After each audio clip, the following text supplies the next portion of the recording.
Hey kids, it is a lovely sunny day in my lockdown bubble. Still, nobody has guessed where exactly that is, so I will leave that up to you guys to ponder some more. Um, Remember, my clue was that it was not in the North Island, so once I have a couple of guesses, then I can give you more clues if people still don't get it.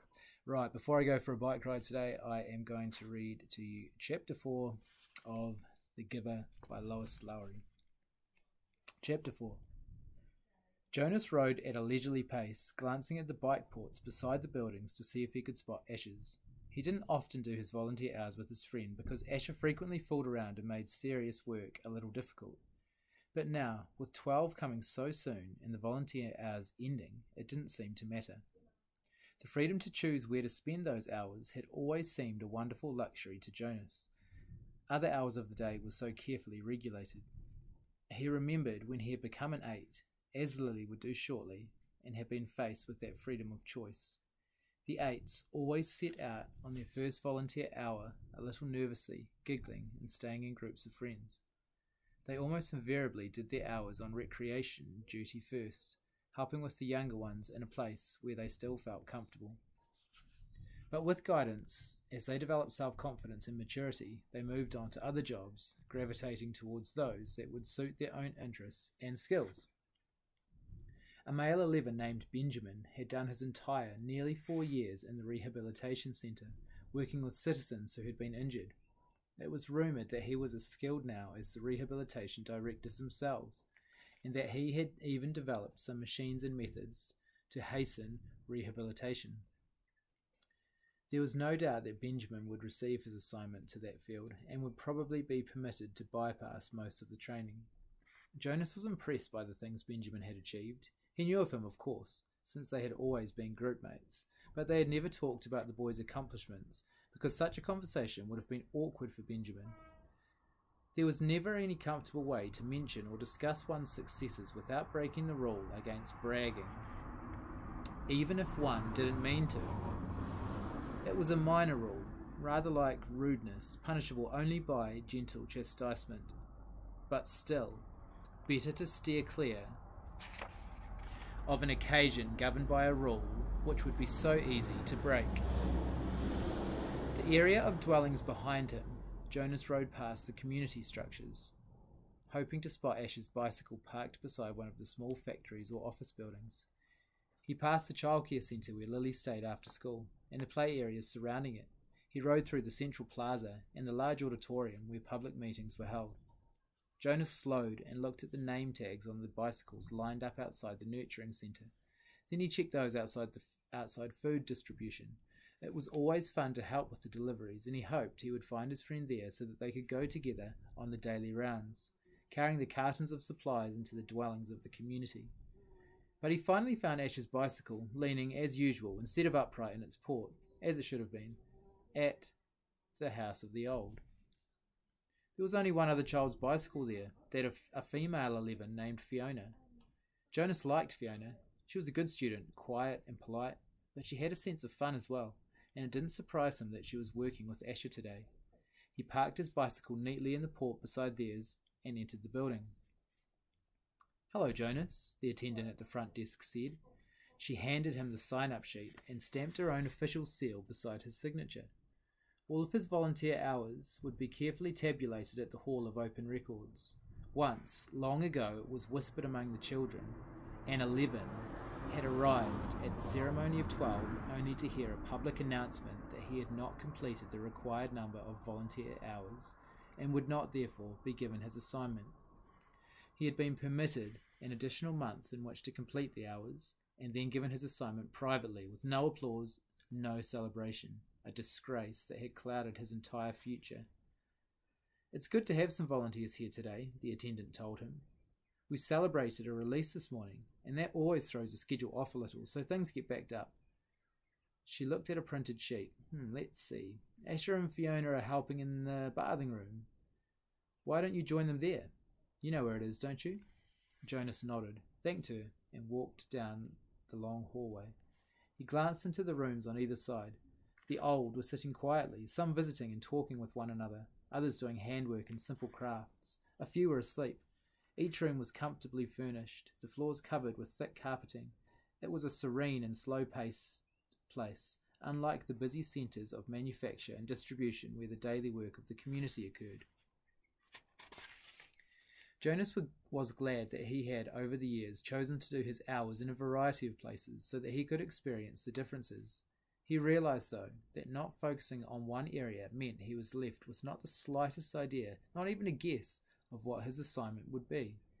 He laughed softly, thinking about the ceremony again, Jonas, he teased himself, but he suspected that with the date so near, probably all of his friends were too. He passed the caretaker, walking slowly with one of the old in the hall. "Hello, Jonas," the young uniformed man said, smiling pleasantly. The woman beside him, whose arm was held, was hunched over as she shuffled along in her soft slippers. She looked towards Jonas and smiled, but her dark eyes were clouded and blank. He realized she was blind. He entered the bathing room with its warm, moist air and scent of cleansing lotions. He removed his tunic, hung it carefully on the wall hook, and put on the volunteer's smock that was folded on a shelf. "Hi, Jonas," Asher called from the corner where he was kneeling beside a tub. Jonas saw Fiona nearby at a different tub. She looked up and smiled at him, but she was busy, gently washing a man who lay in the warm water. Jonas greeted them and the caretaking attendants at work nearby. Then he went to the row of padded lounging chairs where others of the old were waiting. He had worked here before. He knew what to do. "Your turn, Larissa," he said, reading the name tag on the woman's robe. "I'll just start the water and then help you up." He pressed the button on a nearby empty tub and watched as the warm water flowed in through the many small openings on the sides. The tub would be filled in a minute and the water flow would stop automatically. He helped the woman from the chair, led her to the tub, removed her robe, and steadied her with his hand on her arm as she stepped in and lowered herself. She leaned back and sighed with pleasure, her head on a soft-cushioned headrest. "Comfortable?" he asked, and she nodded, her eyes closed. Jonas squeezed cleansing lotion onto the clean sponge at the end of the tub and began to wash her frail body. Last night he had watched as his father bathed the new child. This was much the same. The fragile skin, the soothing water, the gentle motion of his hand, slippery with soap. The relaxed, peaceful smile on the woman's face reminded him of Gabriel being bathed. And the nakedness too. It was against the rules for children or adults to look at another's nakedness, but the rule did not apply to new children or the old. Jonas was glad. It was a nuisance to keep oneself covered while changing for games, and the required apology if one had by mistake glimpsed another's body was always awkward. He couldn't see why it was necessary. He liked the feeling of safety here in this warm and quiet room. He liked the expression of trust on the woman's face as she lay in the water unprotected, exposed and free. From the corner of his eye he could see his friend Fiona help the old man from the tub and tenderly pat his thin naked body dry with an absorbent cloth. She helped him into his robe. Jonas thought Larissa had drifted into sleep, as the old often did, and he was careful to keep his motion steady and gentle so that he wouldn't wake her. He was surprised when she spoke, her eyes still closed. "This morning we celebrated the release of Roberto," she told him. "It was wonderful." "I knew Roberto," Jonas said. "I helped with his feeding the last time I was here, just a few weeks ago. He was a very interesting man." Larissa opened her eyes happily.